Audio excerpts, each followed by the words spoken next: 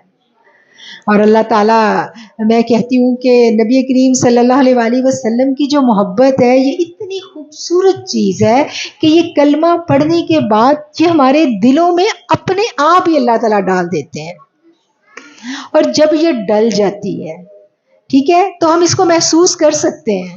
اس کے بعد کیا ہوتا ہے کہ جب جو شیطان ہے نا، اس کا سب سے پہلا حملہ اسی محبت پہ ہوتا ہے، اور وہ تعلق رسول، اس پر وہ چھری چلاتا ہے۔ وہ کہتا ہے کہ کسی نہ کسی طریقے سے اس کو ختم کر دیا جائے۔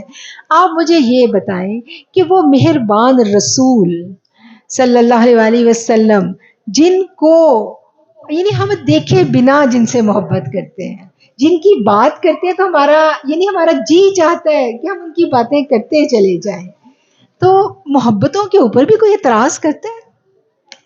آج محبتوں پہ اعتراض ہو رہا ہے، محبتوں پہ ہو رہا ہے نا اعتراض، مسلمان کر رہے ہیں، کلمہ گو محبتوں پہ اعتراض کر رہے ہیں۔ اگر حضور سے محبت کریں تو اس پہ اعتراض، اگر اہل بیت سے محبت کریں تو اہل تشیع ہونے کے فتوے۔ یہ کیا ہو رہا ہے؟ ہم نے دین کو سیکھا ہی نہیں، ہمیں پتہ ہی نہیں کہ دین کیا ہے۔ میرے رب نے کیا کہا؟ میرا رب تو کہتا ہے کہ جو ایمان والے ہیں، اللہ تعالیٰ کہتے ہیں والذین آمنوا اشد حبا للہ، کہ جو ایمان والے ہیں وہ محبت میں بڑے شدید ہیں، ٹھیک ہے۔ اور میرے رسول نے کیا کہا؟ میرے آقا کریم نے کہا کہ اللہ سے محبت کرو، اور پھر آپ نے کیا کہا؟ حدیث کا مفہوم ہے کہ تم مجھ سے محبت کرو تو پھر تمہیں یعنی اللہ کی یہ محبت جو ہے یہ نصیب ہوگی۔ پھر آپ نے کیا کہا کہ میرے اہل بیت سے محبت کرو تاکہ تمہیں میری محبت ملے۔ اب دیکھیں یہ ایک چین بن گئی نا، ایک طرف اللہ کی محبت، سب سے پہلے اللہ کی محبت، اللہ کی محبت سے متعارف کس نے کروایا؟ بتائیں؟ رسول اللہ نے کروایا نا۔ اللہ سے تعارف کرنے والے کو ہم درمیان سے نکال دیں، یہ کیسے ممکن ہے؟ یہ ممکن نہیں ہے، یہ ہو ہی نہیں سکتا کہ جو تعارف کروانے والا ہے، اب وسیلے کے اوپر چھریاں چل رہی ہیں، بھئی وسیلہ کیوں مانگتے ہو؟ تو مجھے یہ بتائیں، گھر میں کھانا بنا ہوا ہے تو بچے نے آ کے کیا کہنا ہے کہ ماں مجھے کھانا دو؟ ہم نے اپنے بچوں نے ماں سے مانگنا ہے نا کھانا، تو یہ تو ایک سبب ہے نا، دنیا سبب کی ہے۔ تو میرے آقا نے کیا فرمایا؟ میرے آقا نے کہا کہ انا قاسم، کہ میں تو بانٹنے والا ہوں، اللہ مجھے دیتا ہے میں آگے بانٹتا ہوں۔ اور وہ رؤوف الرحیم جن کو قرآن نے کہا، اللہ نے اپنے 2 نام قرآن کی سائت میں دیے ان کو، رؤوف اور رحیم، وہ 2 نام۔ مجھے بتائیں کون سا دکھا ہوا دل ہے جس نے دکھ میں آقا کو یاد کیا اس کو سکون نہ آیا؟ بتائیں، ہے کوئی دل؟ جس دل نے زندگی میں دکھ دیکھا ہے اس نے آقا کی محبت کو محسوس کیا ہے۔ بتائیں مجھے، میں ٹھیک کہہ رہی ہوں؟ کس نے کیا ہے محسوس؟ بتائیں۔ میرے آقا کی محبت پتہ ہے کہاں سے ملتی؟ گویا ہم نے یہ سمجھ لیا کہ اللہ کی محبت کے حصول کے بنا ہمارا ایمان مکمل نہیں ہو سکتا۔ قرآن کہہ رہا ہے نا کہ ایمان والے اللہ کی محبت میں بہت شدید ہیں، تو اللہ کی محبت ہم کیسے حاصل کر سکتے ہیں؟ اللہ کی محبت ہمیں کیسے ملے گی؟ اس بات کا جواب جو ہے وہ رسول اللہ صلی اللہ علیہ وآلہ وسلم کی یہ حدیث مبارکہ ہمیں دیتی ہے کہ اللہ سے محبت کرو، اس نے تمہیں بے شمار نعمتوں سے نوازا۔ پھر فرمایا تم مجھ سے محبت کرو اللہ کی محبت کی وجہ سے، کیونکہ اللہ کی محبت میری محبت کے بغیر نہیں ملتی۔ میری محبت اللہ کی محبت کا واسطہ اور ذریعہ ہے، لہٰذا مجھ سے محبت کرو تاکہ تم اللہ کی محبت پا سکو۔ پھر آپ صلی اللہ علیہ وآلہ وسلم نے فرمایا میرے اہل بیت سے محبت کرو تاکہ تمہیں میری محبت مل سکے۔ تو گویا ایک قانون بنا دیا گیا کہ اللہ کی محبت کو پانا ہے تو ہمیں کدھر جانا ہے؟ اللہ کی محبت کو پانا ہے تو ہمیں رسول اللہ سے محبت کرنی ہے۔ اور رسول اللہ نے کیا کہا؟ رسول اللہ نے کہا کہ اگر تم میری محبت پانا چاہتے ہو، یہ چاہتے ہو کہ میں تم سے محبت کروں، تو پھر تم میرے اہل بیت سے محبت کرو۔ اللہ کیا کہتا ہے؟ اللہ تعالیٰ قرآن میں کہتے ہیں قُلْ إِن كُنتُمْ تُحِبُّونَ اللَّهَ، اگر تم یہ چاہتے ہو کہ اللہ تم سے محبت کرے، کل ان سے کہہ دیجئے کہ اگر تم یہ چاہتے ہو کہ اللہ تم سے محبت کرے، فَاتَّبِعُونِی، تو تم میری اتباع کرو، یحببکم اللہ، اللہ تم سے محبت کرے گا، وَیَغْفِرْ لَکُمْ، اور بخش دے گا تمہیں، ذنوبکم، تمہارے گناہوں کو، واللہ غفور الرحیم، اور اللہ جو ہے وہ غفور ہے اور رحیم ہے۔ اب یہ آیت ہمیں کتنا بڑا ایک کوڈ بتا رہی ہے، ایک میسیج دے رہی ہے۔ کیا میسیج ہے؟ کہ اگر ہم یہ چاہتے ہیں کہ اللہ تعالی ہم سے محبت کرے تو ہمیں کیا کرنا ہے؟ ہمیں رسول اللہ صلی اللہ علیہ وآلہ وسلم کی اتباع کرنی ہے۔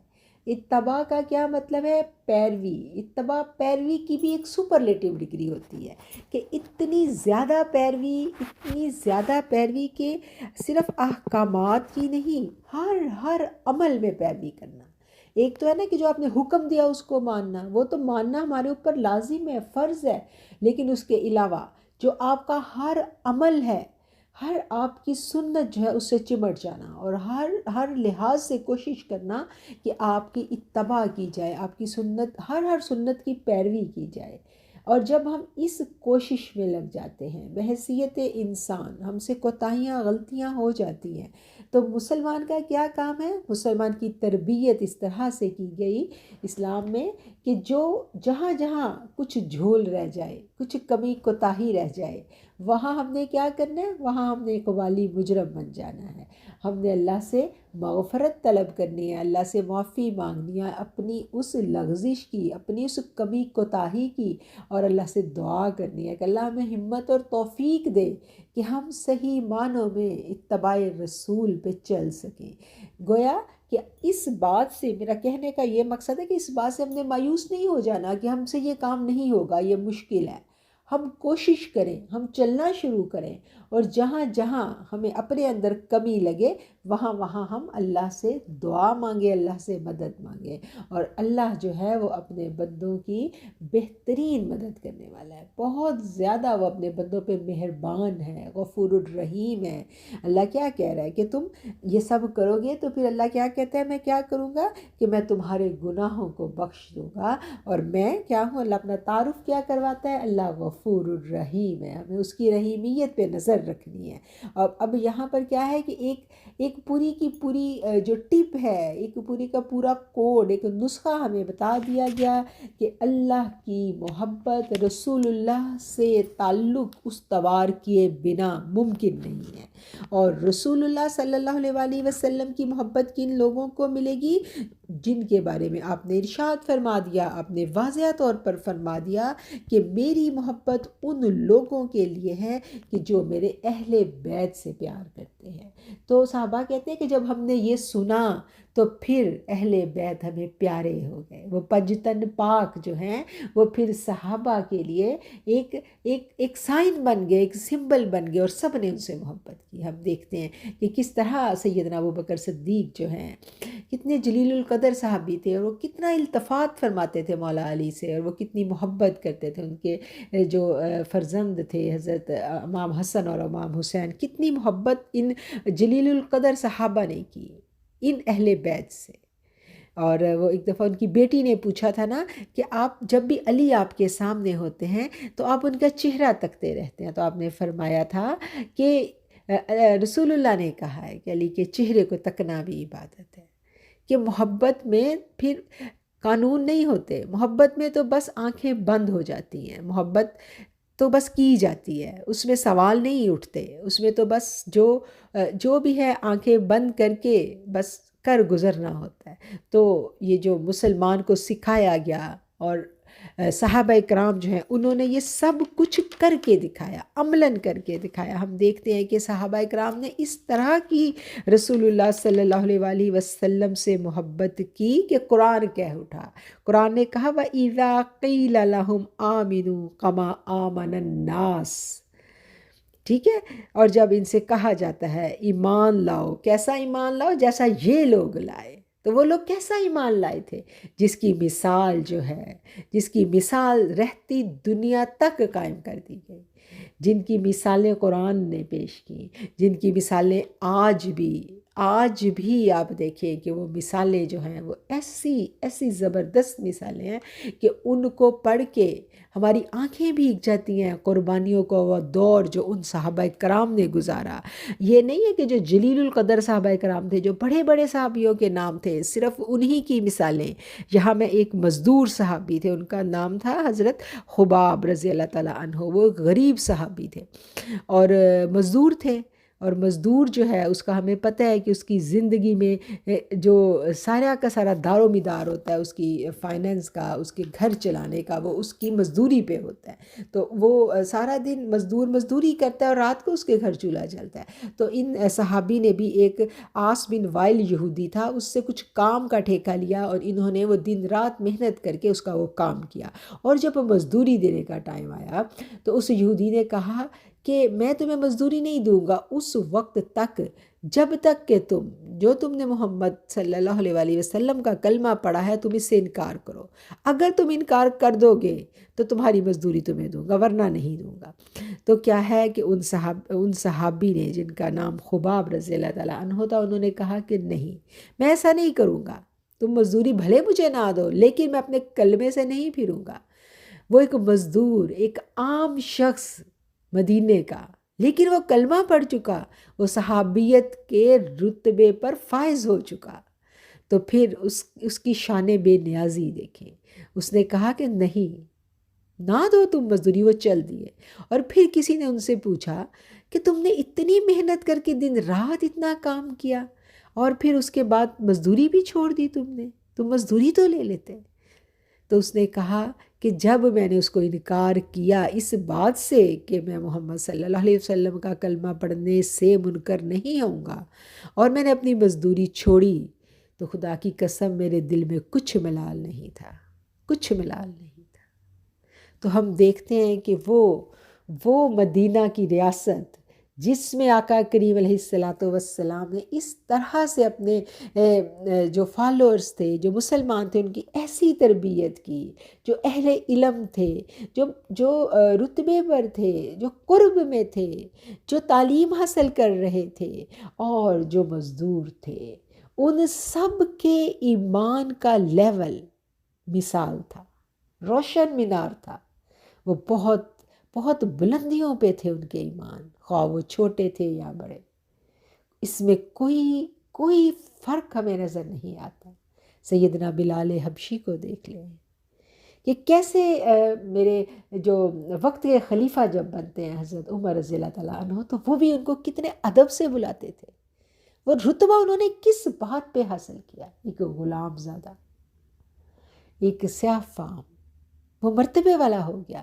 آج سیدنا بلال کے نام پہ ہر ماں اپنے بیٹے کا نام بہت محبت سے رکھتی ہے، اور میں کہتی ہوں سیدنا بلال کا نام لینے میں انسان اگر ان کا نام بھی لیتا ہے تو اس کے منہ کی جو وہ کیا کہنا چاہیے، ایک مٹھاس اس کے لہجے میں بھر جاتی ہے، اتنا خوبصورت نام۔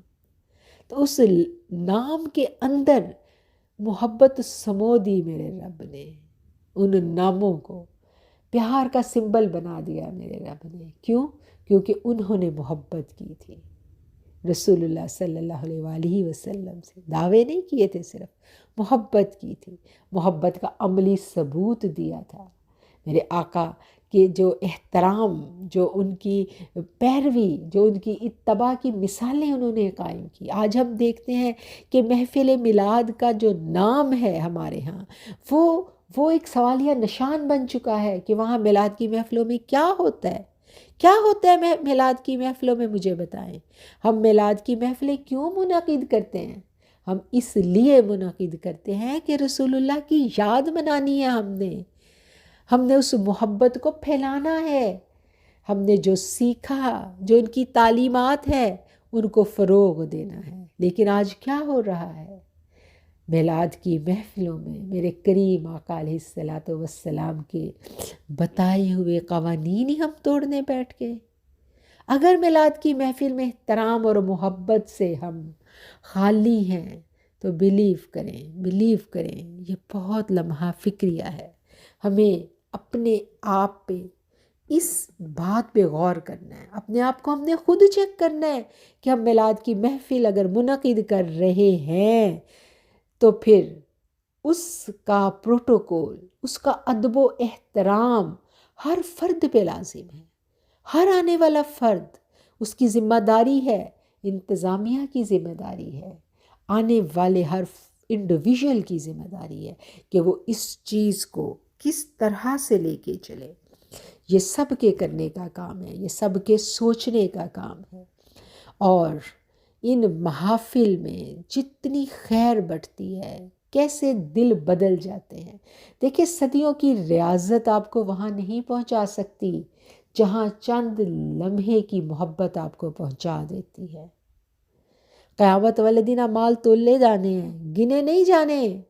تسبیحات میں پڑا ہوا ہزاروں مرتبہ کا درود اگر بے توجہی سے پڑھا گیا تو ایک دفعہ رسول اللہ صلی اللہ علیہ وآلہ وسلم کا نام گرامی محبت سے لے لیا، پیار سے لے لیا، اور نام لے کے اس نام کی جو تکریم ہے، اس نام کی جو عنایات ہیں ان کو محسوس کر لیا اور ہماری آنکھیں بھیگ گئیں، تو وہ ایک دفعہ لیا ہوا نام ہمارے اعمال نامے کے وزن کو کہاں سے کہاں پہنچا دے۔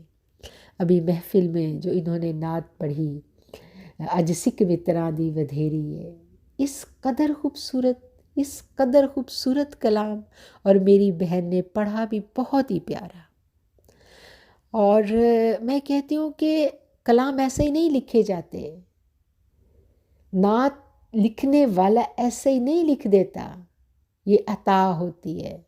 یہ محبت سے جب دل بھیگ جاتے ہیں تو پھر ان دلوں کو الفاظ عطا کیے جاتے ہیں، ان لفظوں میں ان محبتوں کو سمیٹ کے نعت لکھنے والا اشعار میں ڈھال دیتا ہے، اور وہ ایسے کوڈ ہوتے ہیں، وہ ایسی محبت کی پڑیاں ہوتی ہیں، وہ چھوٹے چھوٹے محبت کے کیپسول جو بظاہر آپ کو نعت کے اشعار نظر آ رہے ہوتے ہیں، ان اشعار کو اگر ہم ڈوب کے سنیں تو وہ آپ کو کہاں سے کہاں لے جاتے ہیں۔ لیکن انفارچونیٹلی میں دیکھ رہی تھی کہ ان لفظوں کا جو فیض بٹ رہا تھا، اس وقت بھی کچھ لوگ جو تھے وہ متوجہ نہیں ہو پائے، اور وہ یہاں ہوتے ہوئے بھی اس کیفیت کی معراج کو نہیں پا سکے جو یہاں ابھی تھوڑی دیر پہلے بانٹی گئی تھی۔ تو پلیز اس چیز کو سمجھ کے میلاد میں آیا کریں، اس بات کو پلے سے باندھ لیں کہ حضور کی میلاد کی محفل ہے۔ ہم کیا کرنے جا رہے ہیں؟ ہم تو وہاں محبتوں کو سمیٹنے جا رہے ہیں، ہم تو وہاں آقا کریم علیہ الصلاۃ والسلام سے اپنا تعلق مضبوط کرنے جا رہے ہیں۔ تو ایسا نہ ہو کہ کچھ ایسی بے ادبی ہم کر جائیں۔ اور رسول اللہ صلی اللہ علیہ وآلہ وسلم کی ایسی شان ہے کہ ان کا ادب اللہ نے سکھایا۔ اللہ نے قرآن میں کیا کہا کہ ایسا نہ ہو کہ تم کچھ ایسی بے ادبی کر جاؤ۔ رسول اللہ صلی اللہ علیہ وسلم کے بارے میں آپ کا جو ادب سورہ حجرات میں سکھایا گیا، ان آیات کا جو مفہوم ہے، ان آیات کا جو پیغام ہے، وہ کیا ہے کہ اگر کچھ بے ادبی، نعوذ باللہ استغفر اللہ، کسی سے ہو گئی تو اللہ کیا کہتا ہے؟ ایسا نہ ہو کہ تمہارے اعمال ضائع ہو جائیں اور پھر تمہیں توبہ کی توفیق بھی نہ ہو، یعنی تمہیں پتہ ہی نہ چلے کہ تمہارے اعمال ضائع ہو گئے ہیں۔ تو ادب رسول کا معاملہ صلی اللہ علیہ وآلہ وسلم اتنا نازک ہے کہ اس میں ہمیں بہت کانشیس رہنے کی ضرورت ہے، کہ ادب رسول کی چھوٹی سی کوتاہی ہمارے ایمان کو کہاں لے جائے گی کہ واپسی کے رستے ہی بند ہو جائیں۔ تو اس لیے پلیز جب بھی ان محفلوں میں جائیں، یہ رہتی دنیا تک کا قانون ہے۔ میرے آقا کا ادب صرف اس وقت کے لوگوں کے لیے نہیں تھا، یہ قرآن تو رہتی دنیا تک کے لیے ہے۔ یہ قرآن تو قانون ہے، یہ قرآن اصول وضع کر کے چلا گیا کہ جب جب آقا کی بات آئے گی ہم متوجہ ہو جائیں گے، ہم یکسو ہو جائیں گے، ہم خاموش ہو جائیں گے، ہمارے موبائل بند ہو جائیں گے۔ جب آقا کی بات آئے گی تو ہم ہر طرف سے بیگانہ ہو گئے، آقا کی بات سنیں گے، حضور کی بات سنیں گے۔ تو یہ ادب اس وقت کے لوگوں کے لیے بھی تھا، آج ہمارے لیے بھی ہے۔ یہ محافل جو آپ صلی اللہ علیہ وآلہ وسلم کے نام پر قائم کی جاتی ہیں، ان کے نام پر یہ محافل ترتیب دی جاتی ہیں، مزین کی جاتی ہیں، آراستہ کی جاتی ہیں، تو اس میں کیا ہے کہ ہر فرد کی ذمہ داری ہے، اور وہ اپنی ذمہ داری کو محسوس کرے گا۔ اور یہ ایسا پیغام ہے جو آج آپ کو اس محفل میلاد میں ملا، اور آپ نے جب جہاں جہاں کسی میلاد کی محفل میں جانا ہے، اس پیغام کو ریمائنڈ کرنا ہے اور اس پیغام کو آگے پہنچانا ہے۔ بڑی ضرورت ہے آج ہمیں تربیت کی، بہت ضرورت ہے آج ہمیں اس بات پہ کام کرنے کی کہ نعت پڑھنے والا اگر نعت پڑھ رہا ہے تو سننے والا اس سے افضل ہے۔ کیوں؟ کیونکہ میرے آقا سنا کرتے تھے، جب نعت پڑھی جاتی تھی، سیدنا جو ہے حسان بن ثابت جب نعت پڑھتے تھے تو میرے آقا جو ہے وہ سنتے تھے۔ تو نعت سننا تو سنت ہے، میرے آقا کی سنت ہے، تو آپ تو سنت ادا کر رہے ہیں، اور جب سنت کی ادائیگی ہو تو پھر اس میں خشوع و خضوع نہ ہو۔ بے روح کی سنتیں کہیں ہمیں ڈبو نہ دیں۔ بے روح کی عبادت جو ہوتی ہے پھر اس کا کیا نتیجہ نکلتا ہے؟ آج ہم کہاں سے کہاں چلے گئے، ہمیں نہیں پتہ کہ ہم کتنے زوال میں جا چکے ہیں، ہمارے ایمان کتنے خطرے میں ہیں اس وقت۔ تو یہ ساری کی ساری باتیں جو ہیں ہر میلاد کی محفل میں ہمیں ذہن میں رکھنی چاہیے، ہم یہ سوچ کے جائیں اور اپنی جولیاں، اپنے دامن پھیلا کے جائیں اور اپنے قلوب کو جھکا کے جائیں، اتنا جھک جائیں ادب میں، ادب رسول میں، کہ بس پھر ہم ہوں اور نعت کے وہ الفاظ ہوں، اور ان الفاظ کو ادا کرنے والے، ان الفاظ کو لکھنے والے نے اس میں جو اپنے جذبے سمو دیے، ان جذبوں تک ہم پہنچ جائیں، اور پھر کسی دن اسی طرح چھپتے چھپاتے ان لفظوں کے پیچھے انشاءاللہ ہماری بھی حضوری ہو جائے گی، ہماری بھی حاضری ہو جائے گی۔ وہ بہت خوبصورت باتیں ہیں، یہ جب سمجھ میں آنے لگتی ہیں تو بیلیو کریں دل کی کیفیت ہی بدل جاتی ہے۔ اللہ تعالیٰ ہمیں یہ سب باتیں جو ہیں وہ سمجھنے کی ہمت اور توفیق دے۔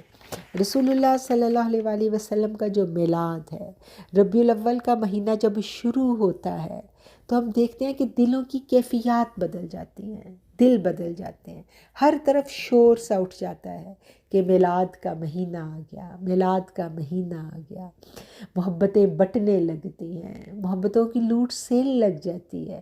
تو ان محبتوں کو ہم نے لوٹنا ہے، اور لوٹ کے کچھ اپنے عمل میں بھی خاص تبدیلیاں کرنی ہیں۔ ہر ربیع الاول میں اگر ہم کچھ اپنے عمل میں تبدیلیاں کر لیں تو آپ دیکھیں کہ پورا سال جو ہے ہم بہت کچھ پا سکتے ہیں اپنے رب سے۔ کرنے کے کاموں میں سے جو کام ہے وہ یہ ہے کہ آج ربیع الاول کا میلاد ہے، ہم یہ سوچ لیں کہ آج ہم نے کوئی نیت کرنی ہے، ایک ایسی بری عادت جو رسول اللہ صلی اللہ علیہ وآلہ وسلم کو ناپسند تھی، اور وہ ہماری کسی نالائکی کی وجہ سے ہماری عادت بن چکی ہے، ہم نے اس عادت کو چھوڑنا ہے۔ کوئی ایک بات، چھوٹی سی بات سوچیں بیٹھ کے، اور سوچ کے اس کو پوائنٹ آؤٹ کریں، اور یہ نیت کر لیں کہ اس ربیع الاول کے مہینے کے صدقے اللہ میں نیت کرتی ہوں تو مجھے ہمت توفیق دے۔ ہمت توفیق تو اللہ نے دینی ہے نا، تو یہ تو بانٹنے کا مہینہ ہے۔ آپ سب نے اتنے سارے آپ لوگ میلاد اٹینڈ کرتے ہیں، آپ سب نے سارے فضائل سنے ہیں نا، کہ جس دن میرے آقا کریم دنیا میں آئے تھے تو کیسے دنیا میں خیر ہی خیر بٹی تھی، سب ماؤں کو اس دن بیٹے عطا ہوئے، کتنی خیریں بٹی، تو وہ خیریں تو بٹتی ہی رہیں گی قیامت تک۔ ہر پیر کو خیر بٹتی ہے، ہر ربیع الاول میں خیر بٹتی ہے، تو ہر 12 جو تاریخ آتی ہے چاند کی اس میں خیر بٹتی ہے۔ تو یہ تو میرا رب تو بانٹنے پہ بیٹھا ہوا ہے، اس کے محبوب کا صدقہ جو ہے اور جس سے محبت کی جاتی ہے، پھر تو بہانے ڈھونڈے جاتے ہیں نا اس میں سے وارنے کے، تو میرا رب تو وارنے پہ بیٹھا ہوا ہے۔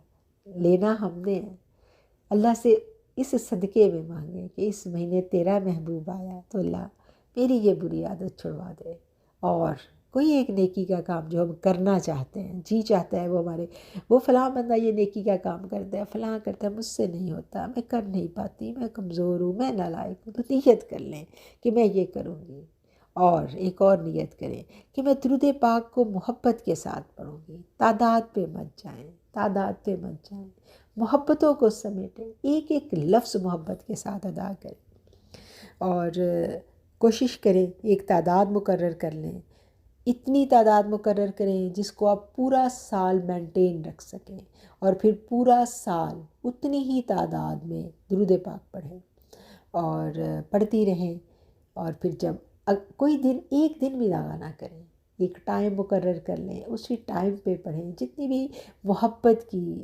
عبادات ہوتی ہیں نا، اس کے لیے بڑا ضروری ہوتا ہے، محبتوں کے لیے اصول بڑے ضروری ہیں۔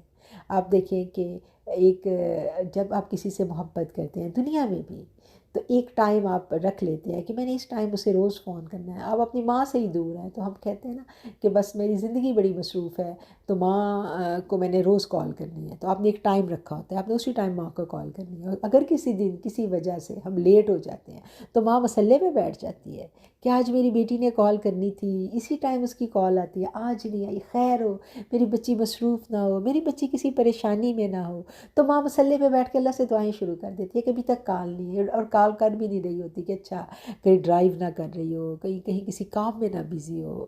تو کیا ہے کہ ایک طرف آپ کسی وجہ سے آپ نہیں کر پائے، اور دوسری طرف جو ہے وہ انتظار کرنے والا کسی اور کام میں لگ جاتا ہے۔ تو بالکل محبت کی جو عبادت ہوتی ہے نا، جو ہم کہتے ہیں نا کہ آپ کوئی بھی نفل عبادت کریں، وہ صرف جو محبت کے لیے کریں، آپ بیوی کے لیے آپ نے نوافل پڑھنے ہیں تو اس کے لیے بھی ایک ٹائم رکھ لیں، حضور صلی اللہ علیہ وسلم کے لیے آپ نے درود پڑھنا ہے، حضور صلی اللہ علیہ وسلم کے ہدیے کے لیے آپ نے نوافل پڑھنے ہیں، تو کوئی ایک ٹائم رکھیں تو اس ٹائم پہ پھر آپ کریں، اور ایک تعداد رکھیں، اور اتنی تعداد ضرور پوری کریں، اس سے کم نہ کریں۔ اس لیے میں کہوں گی کہ منیمم تعداد رکھیں تاکہ آپ کو مشکل نہ پیش آئے، اور ایک سال پورا سال آپ یہ کریں۔ اور اگر آپ کو یہ لگتا ہے کہ آپ میں اللہ تعالیٰ نے اتنی ہمت اور اتنی وسعت دی ہے کہ آپ بہت اچھا سا اس کو پورا مہینہ اپنے دل پہ تنگی محسوس کیے بغیر اس تعداد کو اور اس وقت کو مینٹین کر سکی ہیں، تو پھر اگلے مہینے کی 12 ربیع الاول کو تعداد تھوڑی سی بڑھا دیں، یعنی اگلے مہینے کی چاند کی 12 کو تھوڑی سی بڑھا دیں، اور دھیرے دھیرے ہر مہینے تھوڑا اضافہ کرتی رہیں۔ لیکن اگر آپ کو یہ لگے کہ میں مینٹین نہیں کر پاؤں گی زیادہ تعداد، اور آپ کو مشکل لگ رہی ہے سب کچھ کرنے میں، تو پھر آپ ایسا نہ کریں، پھر آپ جو تعداد ہے اس کو سال میں لے جائیں، اور نیکسٹ ایئر پھر جو ہے آپ دیکھیں، اور پھر اللہ تعالیٰ آپ کو وسعت دے گا، اللہ آپ کو ہمت اور توفیق دے گا، اور پھر ہوتے ہوتے زندگی کے جتنے برس ہیں اس میں آپ بڑھتی چلی جائیں گی۔ ایمان کا لیول تو یا گھٹتا ہے یا بڑھتا ہے، یہ ایک جگہ نہیں رکتا، یہ اصول ہے۔ تو اس لیے کوشش کریں ہم کہ اس لیول کو گھٹنے نہ دیں، ہم اس کو بڑھاتے چلے جائیں۔ محبتوں کی باتیں جو ہے نا یہ بڑی پیاری ہوتی ہیں، جہاں محبت کی بات ہو جی چاہتا ہے کہ بس بات ہوتی ہی چلی جائے۔ وہ شعر ہے نا پنجابی کا، کوئی یار دی گل سنا سانو، کوئی یار دی گل سنا سانو، نہ علماں وچ پھسا سانو، اوتھے علم دا سکہ نہیں چلدا، اوتھے علم دا سکہ نہیں چلدا، جتھے عشق دا ہوندا ڈیرا ہے۔ تو جب محبت کی بات آ جاتی ہے تو بس پھر محبت ہی رہ جاتی ہے، پھر بندہ سب کچھ بھول جاتا ہے، پھر دیوانہ وار محبت ہوتی ہے، پھر سوال نہیں، پھر اعتراض نہیں، پھر کچھ بھی نہیں، بس پھر صرف محبت ہوتی ہے۔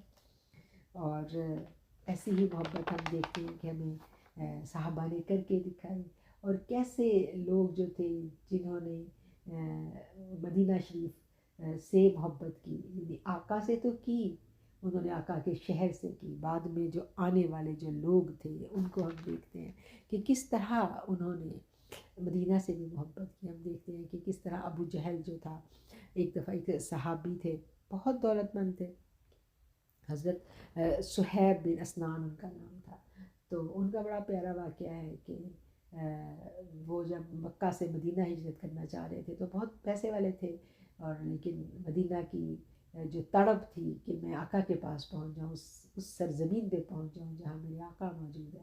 جب وہ گھر سے نکلتے ہیں تو وہ جہل رستے میں آ گیا، اس نے کہا میں تمہیں نہیں جانے دوں گا، تو روکا ان کو، تو انہوں نے کہا کہ اگر تم چاہتے ہو اس سے لڑنا، میری تلوار جو ہے وہ تیار ہے، لڑ لوں گا میں، تلوار ٹوٹ جائے گی تو دوسری طرح جنگ کروں گا تلوار کے بغیر، لیکن رکوں گا نہیں، ہاروں گا نہیں، اور اگر تم چاہتے ہو مصالحت، مال چاہتے ہو تو جتنا مال کہو گے سب تمہیں دے دوں گا، اپنا پورا مال تمہارے حوالے کر دوں گا، قربان کر دوں گا، سب کچھ اپنے کریم آقا کی ملاقات کے لیے سب کچھ دے کے مجھے جانے دو، چلا جاؤں گا۔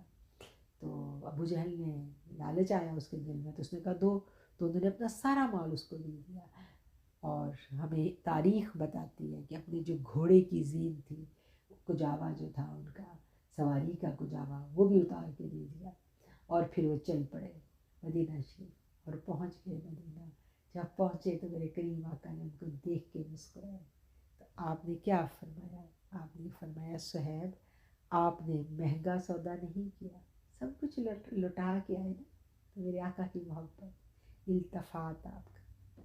تو آج بھی ہم دیکھتے ہیں جو آپ کی سے محبت کرنے والے ہیں، وہ کس طرح اپنے ساری زندگی، ایک امیر آدمی، اس کے لیے عمرے پہ جانا، حج پہ جانا بڑا آسان ہے، لیکن ایک غریب شخص وہ ساری زندگی آنا پیسہ جوڑتا ہے، کمیٹیاں ڈالتے ہیں لوگ، کیسے یعنی محنت کرتے ہیں کہ کوئی کچھ بن جائے، پیسے اتنے ہو جائیں کہ ہم عمرہ کر سکیں، ہم مدینہ دیکھ سکیں۔ آپ دیکھیں جو بھی بات کرتا ہے مدینہ کی کرتا ہے، کاش ہم مدینہ جا سکیں، ہم مدینہ دیکھیں۔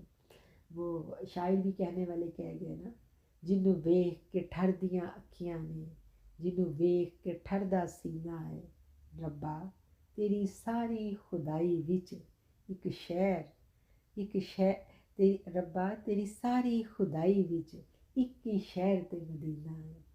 تو مدینے کی باتیں، مدینے والے کی باتیں جب ہوتی ہیں، جہاں ہوتی ہیں، محبتوں والے پہنچ جاتے ہیں، یکسو ہو کے بیٹھ جاتے ہیں، سننے لگتے ہیں، اور پھر سنتے چلے جاتے ہیں۔ جی چاہتا ہے کہ یہ باتیں کبھی ختم نہ ہوں، لیکن کچھ ہماری بھی کچھ وہی باتیں جو مجبوریاں ہوتی ہیں زندگی کی، کہ ہمیں پھر اس سلسلہ کلام کو ختم کرنا پڑتا ہے۔ اور میں آپ کو بتاؤں، جب یہ ختم ہوتی ہیں نا باتیں، تشنگی اور بڑھ جاتی ہے، اگلے میلاد کا انتظار رہتا ہے، اگلی ملاقات کا انتظار رہتا ہے کہ کب پھر ہم مل کے بیٹھیں گے اور اگلی دفعہ ہم پھر یہی باتیں کریں گے۔ ان لفظوں کے ساتھ اور اس دعا کے ساتھ میں آپ سے اجازت چاہوں گی کہ اللہ کریم ہم سب کو صحیح معنوں میں محبت رسول عطا فرمائے، اتباع رسول عطا فرمائے، اور سب سے بڑھ کر ادب رسول عطا فرمائے۔ وآخر الدعوانا ان الحمد للہ رب العالمین۔ السلام علیکم ورحمۃ اللہ۔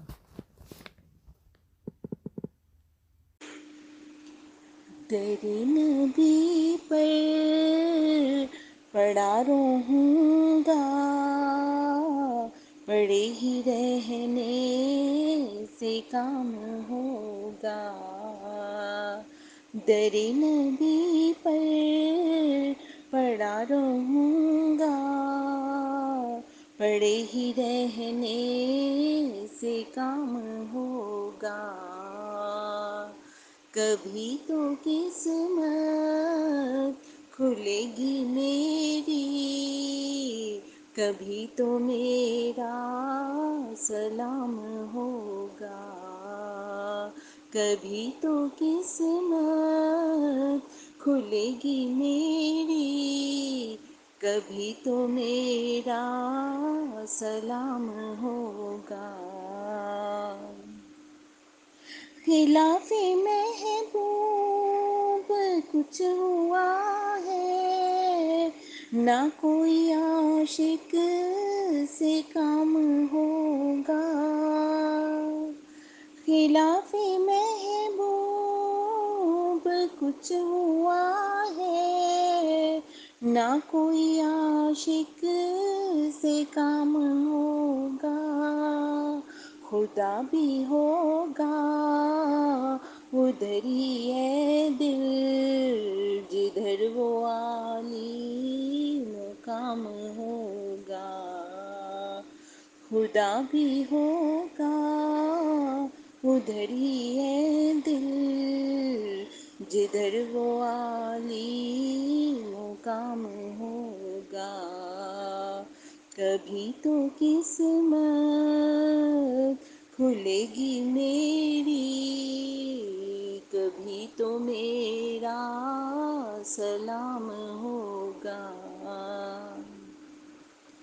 کیے ہی جاؤں گا عرض مطلب، ملے گا جب تک نہ دل کا مطلب، کیے ہی جاؤں گا عرض مطلب، ملے گا جب تک نہ دل کا مطلب، نہ شام مطلب کی صبح ہوگی، نہ یہ فسانہ تمام ہوگا، نہ شام مطلب کی صبح ہوگی، نہ یہ فسانہ تمام ہوگا، در نبی پر پڑا رہوں گا، پڑے ہی رہنے سے کام ہوگا،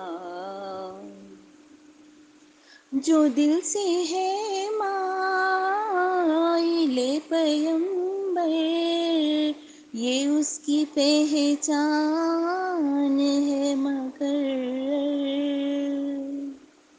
جو دل سے ہے مائل پیمبر یہ اس کی پہچان ہے مقرر، کہ ہر دم اس بے نوا کے لب پر درود ہوگا سلام ہوگا، کہ ہر دم اس بے نوا کے لب پر درود ہوگا سلام ہوگا، کبھی تو قسمت کھلے گی میری، کبھی تو میرا سلام ہوگا، اسی توقع پہ جی رہا ہوں، یہی تمنا جلا رہی ہے، اسی توقع پہ جی رہا ہوں، یہی تمنا جلا رہی ہے، نگاہ لطف و کرم نہ ہوگی تو مجھ کو جینا حرام ہوگا، نگاہ لطف و کرم نہ ہوگی تو مجھ کو جینا حرام ہوگا، در نبی پر پڑا رہوں گا، پڑے ہی رہنے سے کام ہوگا، کبھی تو قسمت کھلے گی میری، کبھی تو میرا سلام ہوگا۔